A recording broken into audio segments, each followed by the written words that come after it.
And now, Deborah Kobylt Live. Hi, everybody. Thanks for joining us today on Deborah Kobylt Live. My next guest is going to make you smile. Hello, David. Hi, Deb. How are you? What did I tell you? David L. Rowell.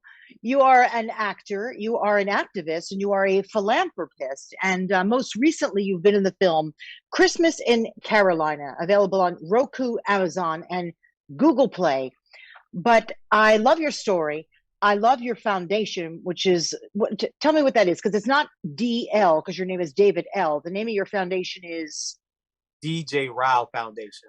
Because right. where I'm from, my name is, grew up as a basketball player as DJ Rowell.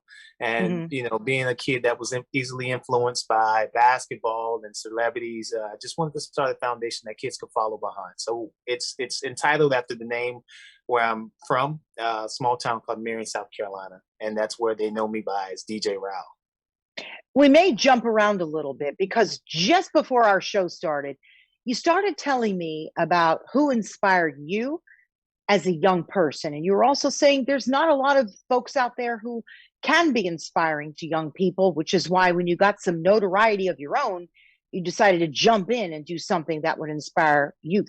But who inspired you growing up? So Kobe Bryant inspired me at an early age. This is Kobe Bryant with the afro. So this is 99, 2000, 2001. I may have been 10 years old.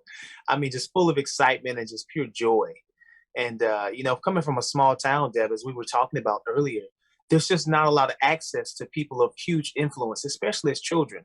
So he was like a unicorn to me, this guy that I could only interact with inside of a screen, but he couldn't interact back. And he was never coming to a small town like Marion, South Carolina. He was too huge. There was too many people pulling at him. So it's important that young individuals and young adults get a chance to interact with somebody who they see as someone and an authoritative figure, somebody they feel like they want to be, going towards unprecedented areas in life. And they need to be able to touch that. They need to be able to interact. They need to be able to see that it's possible and know that you're real and that you care and that you're concerned. So that was a big part of why we created the DJ Rowell Foundation. Let's now go back a little bit. Where are you from? You were raised by a single mom, correct? And your aunties and family. So let's start there. What was your childhood like? Wow. It was a lot of love, a lot of support. You are absolutely correct. I was raised by a strong individual, my mom, my grandmother, and my auntie. And it was just us, so all humble beginnings.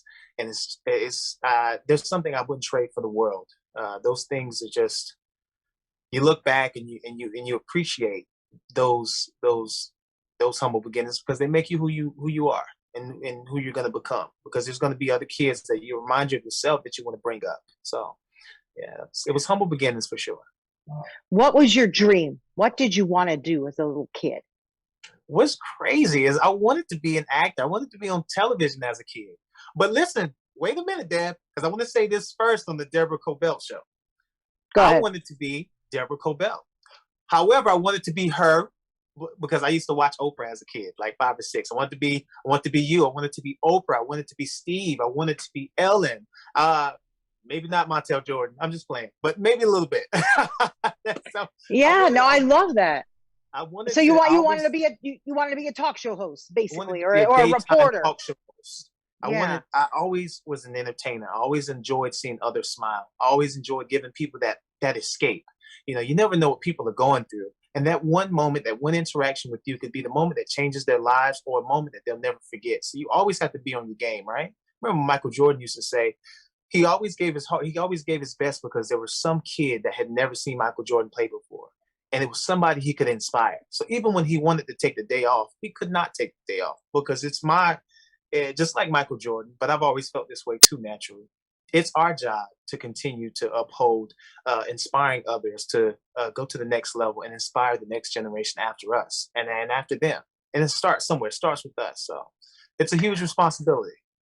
I love that you say that, by the way, about that you wanted to be a host or a talk host or an interviewer, because it used to be that you had to wait for somebody to hire you, right? For something like that. But now within the world of podcasting, you can grow it as big as you want and make whatever impact that you choose to make with whatever it is you got to say. And I agree. I think a good host and a good reporter is talking about issues and stories that you're not going to see on the news, right?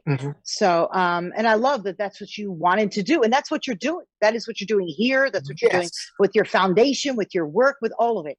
So you wanted to be an actor, but and also a journalist, a talk host, but you also played basketball.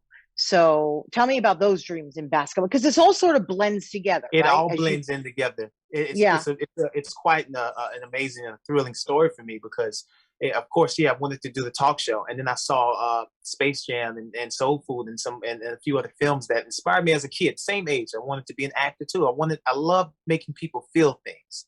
Yeah, that's not the kicker. Being from South Carolina, those things had a shelf life. We had to put those things on the shelf because there's no outlets here for that. But what there is an outlet for is basketball and sports and athletics. So that's why basketball fell into my lap, because we couldn't access film, Yeah. 10-year-old kid from South. It's not a thing here, especially then. It wasn't a hit. This is unheard of, Yeah, but what unfolded is quite tremendous. So you went to school, right, to play basketball. Then what happened? You had big dreams. And then what? Incredible dreams. And then I guess I started seeing that competition is it's immense out here. And there's so many things that comes into play besides just being a good basketball player. You're talking about your grades, your home life, your mentality, staying physically fit. There's so many intangibles. And then those things come, like all good things, they come to an end. You start have to transitioning, and it just didn't work out. I transferred one time too many, and my paperwork didn't go through. I lost my scholarship, and what a wonderful story! I won an internship with Ryan Seacrest in Charlotte, North Carolina, learning to hone my skills as an MC and on the mic. And then every Friday we would do an interview with a celebrity. And a country music artist comes in by the name of Locash, Chris Lucas and Preston Brust. Wrote songs for Keith Urban, You're Gonna Fly, Truck Yeah, Tim McGraw, and I Love This Life was their first single as an artist, which came out I think 2016. Made it all the way up to number 2, right behind Thomas's Rhett's Die Happy Man. So, okay, how did that internship come to you? I mean, obviously it came through the school, or did somebody tell you about it? I mean, that's like a 1 in a million shot. It's almost like harder to get something like that than go play basketball, right? It was. And I think because basketball I saw was coming to somewhat of an end, or an abrupt end, that I didn't want to divorce it, if you will. Then I had to get creative because I have to do something that I'm very passionate about, because if it's not going to be basketball, I'll do something that I love doing. And so I had a friend, one of my best friends, Michael Eady. He also knew Ray Lewis's son, Ray Lewis III, the football player, the Hall of Fame. And so I said, he just transferred into Coastal Carolina, and I was in North Carolina going to college. And I said, you think you can reach out to him to see if he'd be open to doing a sit-down interview with me, like ESPN style? And he was open to it. I went and got all of the guys who were very ambitious about being journalists and videographers. We came down, we put 3 cameras up. I sat down in a 3-piece suit. He sat down, and I did my research, and I said, I gave the best Stephen A. Smith impression that I could, but I was trying to be the best me. And we sent it in, we chopped it up, we made an introduction, we had the 3 cameras going to transition, and they loved it. And they just loved the creativity and the proactiveness to send that along with the resume and and all that good stuff. So they were impressed. Was it tough growing up, or was your attitude always just sort of positive? Did you come into the world that way? Because you were raised by a single mom. Dad was not really involved. That's tough, and a lot of kids can wear that on their shoulder for the rest of their lives. But you chose to look at it in a different way, right? Yes. Just kids are naturally bubbly and just very innocent and just wanting the best out of things. They see so many good things. And I think maybe around 12 or 13, I think I quit the basketball team because I had got moved up to varsity, wasn't getting the time that I thought I deserved. And I remember quitting was the worst decision of my life. And that's the worst my attitude had ever been. And that was something that brought me back to life because I love basketball. I love being a part of something, a part of a team. And I had to realize that things were much bigger than me. It was learning to fit in and learning to work together as a cohesive unit to make, being the best individual you to create the best team. And to make a long story short, I think I've always had a pretty positive attitude. And there's been things along my life that have helped to instill an even better perspective on life. Because we all get down. We're all going to have those bad days. We're all going to have those days where we don't think that it's going to happen for us. But what we have to do is just take a second, breathe, and remember our why. Why are we doing what we're doing? You know what I'm saying? As long as you're making an impact on someone, as long as you're happy, and people are smiling and you're content, hey, you're doing the best you can. The other things will come as long as you do something that you're passionate about, something that's making a difference, and you're impacting people. Talk to me a little bit how you went from that phenomenal internship with Ryan Seacrest into the world of acting, and then because that was one of your dreams, right, when you were a little kid, to the point where you acted in your latest film, Christmas in Carolina. And tell me about the film too. Tell us. Okay, well, I mean, going from the Seacrest Foundation, which I actually went to low cash first, was for 2 years, and then got everything I could out of that. The boys taught me as much as they could. It's just about professionalism and the entertainment world, which gave me made me stand out. It polished me, made me very well polished, because you're hanging out with celebrities all the time. You're around celebrities. You're going you're going from college in basketball to doing the Jimmy Kimmel show, hanging out on stage and seeing Whoopi and them on the talk. Oh. So it's a different type of experience. And when I finally got done with the tour, I said, you know what, guys, I think I want to do something that it's time for me to create my legacy and start working on it. And I got into a couple classes and was fortunate enough that I put that into the universe. The universe spoke back to me. And the next thing you know, I got a call back on the movie to come audition in front of Kelly S. Williams, which is known to the world as Laura Winslow, her parents, Peggy, her bonus mom, Peggy Williams, and her dad, Irvin Williams. And it was, wow. For the leading man at that, Deborah, it was incredible. I'm excited when I call you Deborah. Me and Deb call each other. She's Deb to me, guys. But I'm Deb to you, excited. Absolutely. Oh my gosh, go ahead. So it was amazing. You go from that and doing you're doing the table reading. You're reading. You're going back and forth reading lines with Laura Winslow. Now, of course, she's Kelly now, but then it was like, wow, I'm really reading lines with Laura Winslow, and it's like, Jaleel White, Steve Urkel this is his, wow, this is incredible. And she played my mom in the movie. It was just amazing. It was amazing. But I've got to believe that when you walk into a room and do a table read or do a read, you must just sort of bring in enlightenment with you, because you just have this happy glow to you. Honest to God, I felt it before I saw you, and I felt it through the phone, right? You definitely have that thing, whatever that thing is, but it's there. And I imagine you walk in the room and they're like, this guy'd be great to work with, Oh, and plus he's talented too. He's in. So that's pretty terrific. So what was that you read for, by the way? So I read for Wesley Saxon, which is the leading character in Christmas in Carolina. And when I walked in, it's interesting that you say, I remember Uncle Irvin was always watching. This is Kelly's dad, because we had to nail this for them to, because you're not going to get Kelly, get on screen and not make Kelly look good, because she has earned her stripes. She's put in the work, and you got to come with it, being a new guy coming into the industry. And I completely understood that. And because of the swagger and the laid backness, and the experience of being around people, I held that in a lot better than some of the other castmates. We were all excited. I just held it in inside. And you're kind of playing cool. It's like, right. So which played perfectly for the role, because he's a cool guy. He's smooth, he's laid back, he's charming, charismatic, and really good with being a listener. So this is a pretty terrific film, and it's out now for people to see, right? It's out now, Apple TV, Google Play, Fandango. It's everywhere. It's literally everywhere. And by the way, people, it's not just like a Christmas movie, like, right? I mean, this is a film for any time. still streaming #1 on Roku at this moment. It's not just a Christmas movie. Yes, it's around the Christmas time, but it's a rom-com. It's comedy. It's romance. It's family. It's so much. And it's, to be honest with you, if you're looking forward to smiling today, if you're looking forward to just having someone play on your heartstrings, I think Christmas in Carolina is the perfect movie for you. You know, you're looking for Mr. Right. It definitely show you how you should be treated. I think also it's a great movie. I like that. I like that for sure.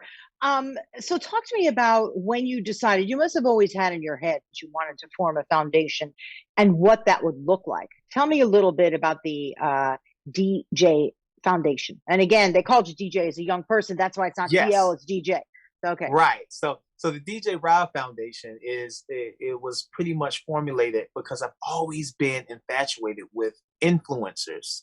Right? We're all influencers, right, Deb?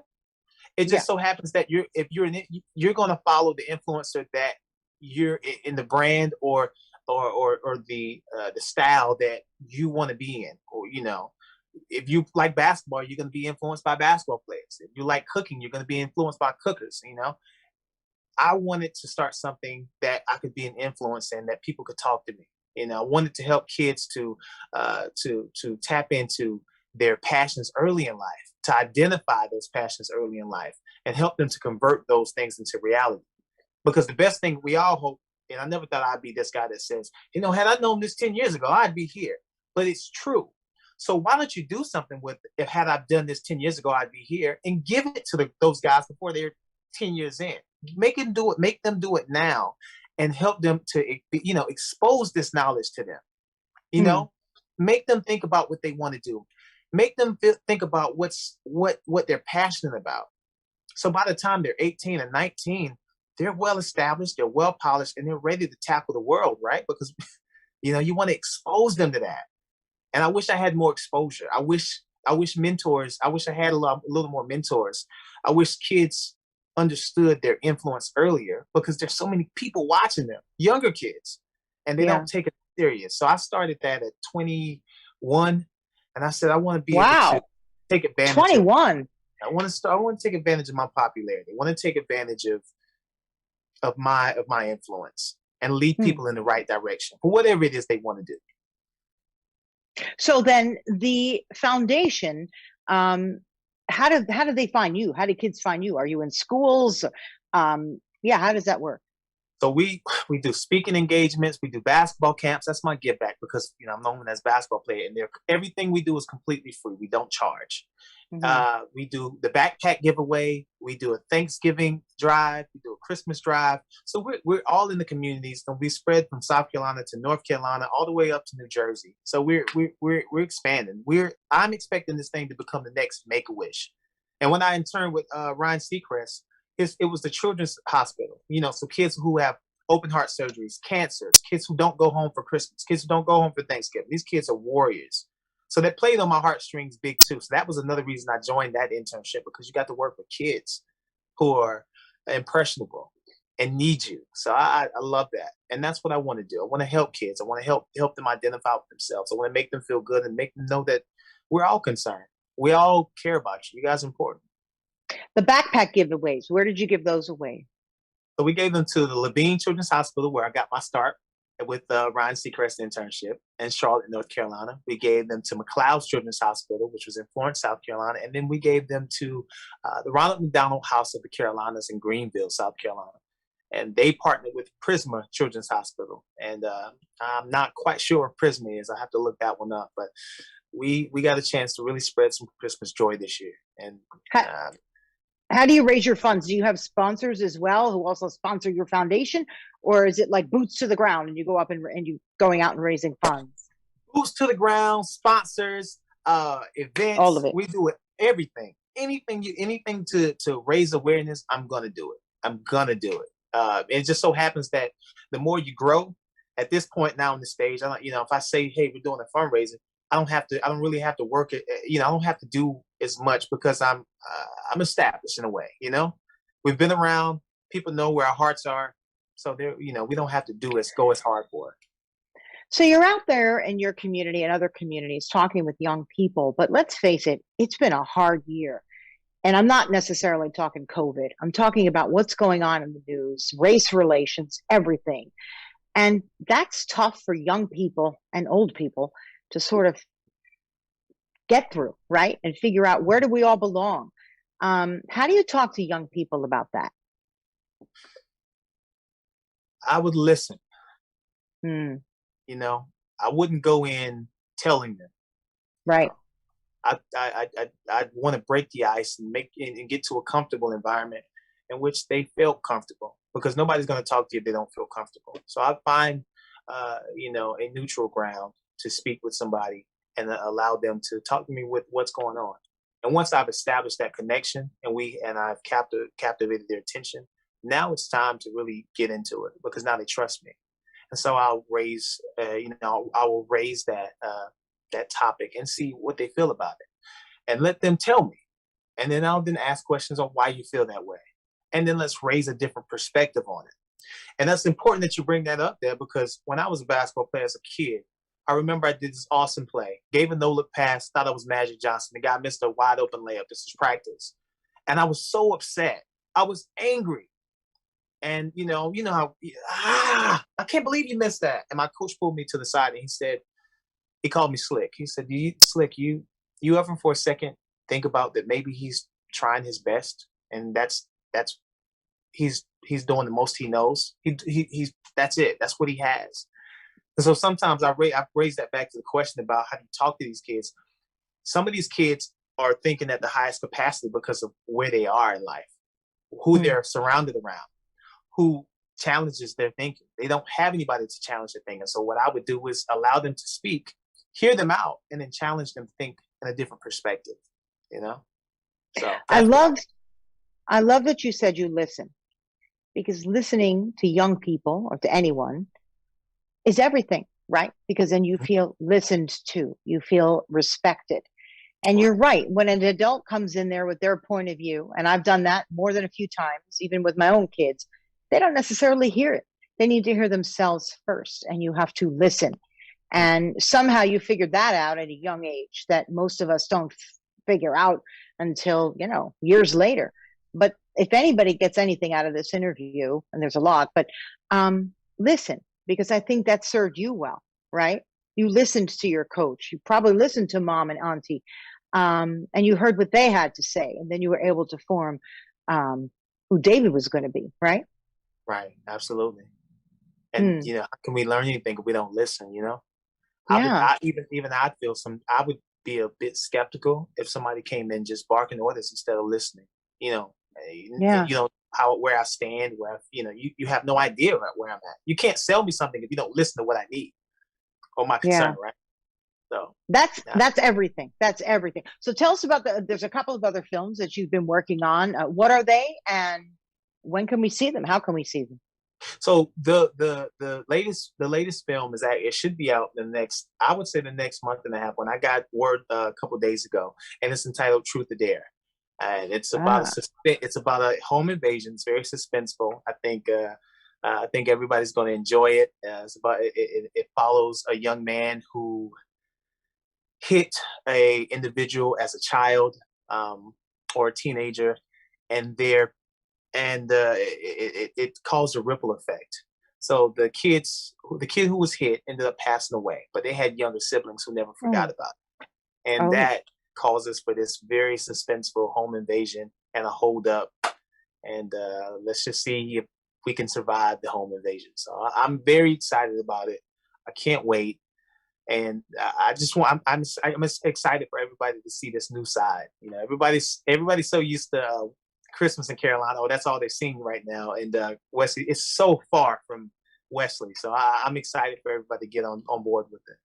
Oh, I like that. And how about the other film you're working on? So the other film is actually a television series entitled Complicated.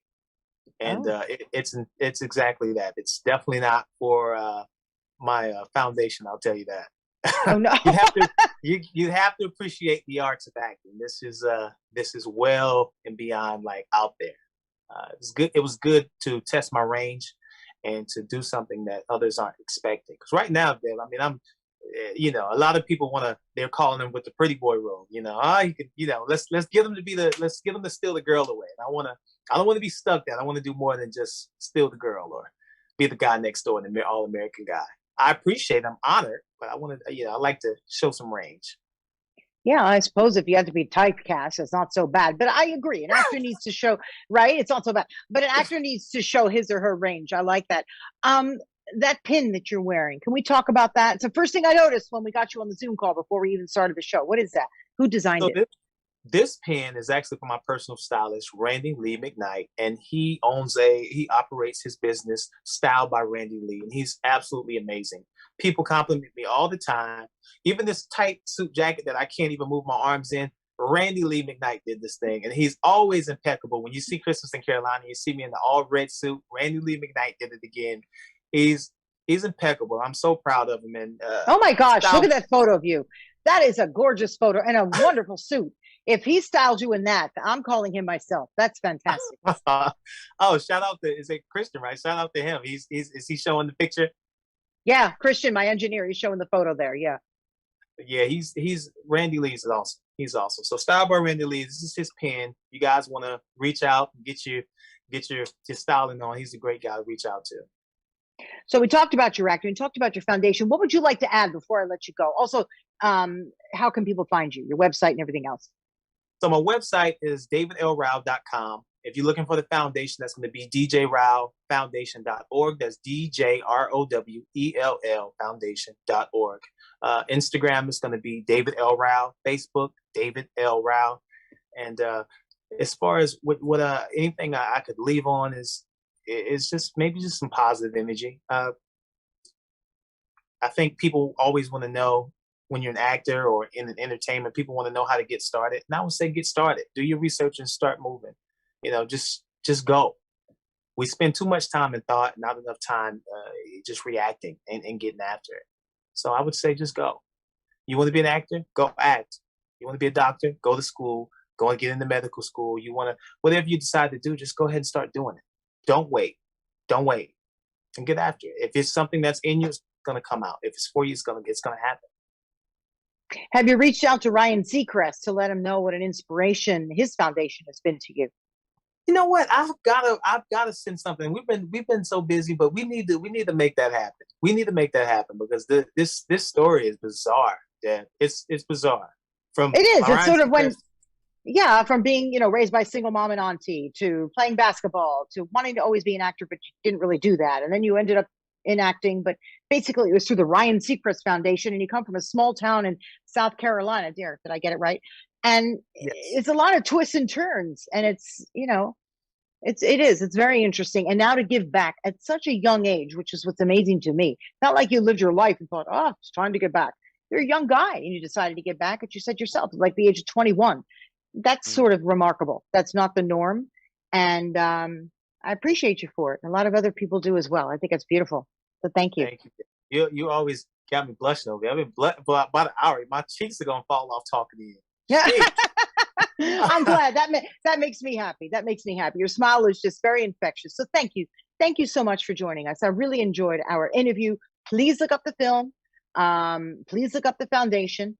And if you have any questions, right, just reach out to you on social media. Do you answer, like your Instagram messaging and all that stuff?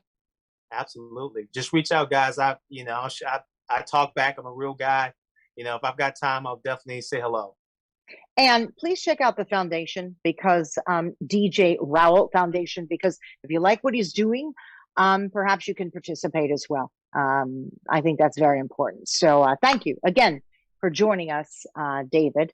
I enjoyed our interview so much. And everybody, you can find this podcast on every possible podcast platform in an audio version. And we also put it out on YouTube, on Facebook, on IGTV. So you'll be able to see our interview with David everywhere. So David, thank you again for joining us. I appreciate it so much. Thank you, Deborah. I've had an absolute blast with Deborah Kobylt live show. And when can I come back? When can I come back? I don't know.